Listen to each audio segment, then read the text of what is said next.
If आप अभी अभी बयान आया था, आज एक प्रेस कॉन्फ्रेंस दी थी देवेंद्र सिंह राणा ने, जिसपे उन्होंने कई सारे इल्जाम लगाए हैं उमर अब्दुल्ला पे। आपने सुना भी होगा। ये भी कहा था कि एक बोल लेके आए थे वो 2014 में और चाह रहे थे कि कहीं ना कहीं एक अलायंस बने उस टाइम पे बीजेपी और उमर अब्दुल्ला का।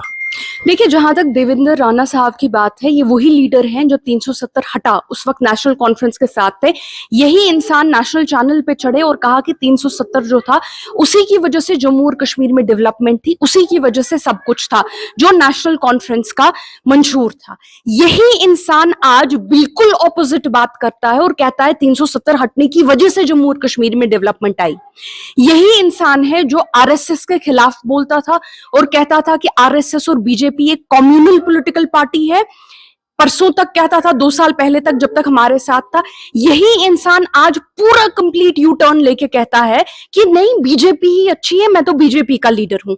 जिस इंसान ने हर 2 साल बाद अपने बयान चेंज किए हैं, 370 को लेके, आरएसएस को लेके, कम्युनलिज्म को लेके, हर चीज को लेके, जिसने 2 साल पहले एक बात बोली है ऑन रिकॉर्ड और 2 साल पहले दूसरी बात बोल रहा है, कोई मुझे समझ नहीं आ रहा उसकी बात का यकीन कोई कैसे कर सकता है। If you were saying one thing till yesterday, आज आप कह रहे हो 370 हटना बहुत अच्छा हुआ।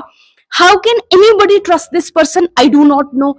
लेकिन वन थिंग इज इंपॉर्टेंट, समझने की बात यह है कि इस इंसान को आज अचानक से इन लोगों को बाहर क्यों लाया जा रहा है। He is a BJP leader. चाहे बीजेपी के लीडर डायरेक्टली बाहर आ रहे हों, जैसे देवेंद्र राणा आ रहे हैं, या इनकी ये नई बी टीमें, सी टीमें अलग अलग शक्लों में खड़ी हो रही हैं। सवाल है ये हो क्यों रहा है? जिस दिन नेशनल कॉन्फ्रेंस ने कहा हम एक रेजोल्यूशन स्टेट असेंबली में पास करेंगे 370 के लिए, उस दिन से ये तिलमिलाए हुए हैं। उस दिन से एवरीबडी, मुझे एक बात बताइए, जम्मू में तो मैंने नहीं देखा ये एक एक कॉन्स्टिट्यूंसी पे 100 इंडिपेंडेंट कैंडिडेट हैं। मैं तो नहीं देख रही हूं जम्मू में है। मुझे बताइए ये कश्मीर में ही क्या फिनोमिनन है कि एक एक कॉन्स्टिट्यूंसी पे 50-50 कैंडिडेट खड़े हो रहे हैं, एक एक कॉन्स्टिट्यूंसी पे 100 कैंडिडेट खड़े हो रहे हैं।